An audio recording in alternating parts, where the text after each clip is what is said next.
V rubriko Glas ljudstva pa nam je tokrat pisala Danica, ki je znova in znova razočarana, ker je iz koledarja izginilo njeno ime, čeprav je ime dobila po zvezdi na nebu. Namesto nje se je na koledarju znašla Nika, zato se sprašuje, ali je to ime sedaj pomembnejše kot njeno. Draga Danica, ker mi o koledarjih vemo toliko kot Facebook o svojih serverjih, se pravi, nismo ravno eksperti, smo vaše vprašanje raje prepustili človeku, ki ne zmore brez iskanja pravih odgovorov. Danici odgovarja Marcel Š.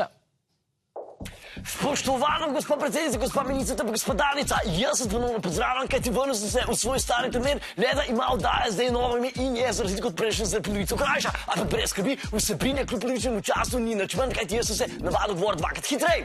Okej, zdaj, če se lahko lotimo srži vašega problema, to izgnoti imena Danica iz koledarja. Zato obstajata dve teoriji. Prva je teorija revolucije, ki samo po sebi mili na marksizem in pravi, da stara imena nadomeščajo nova. Gre namreč za zastarela slovenska imena, ki se v družbi ne pojavljajo več kot pogosto, zato jih zamenjujemo z modernejšimi. Tako ime Danica nadomestilo ime Nika, ki postaja čedalje pomembnejše v slovenskem političnem prostoru. Enako usodo bodo doživela imena Frančka, Jožefina in pa Štefica, ki jih bodo zamenjale Tanja, Urška in pa Dominika. Glede na razvoj slovenskih imen pa lahko pričakujemo, da bodo na koledarjih kmalu zgolj in samo dovoljena imena, kot so Pijalina, Klara, Lidija in pa Tija Mija.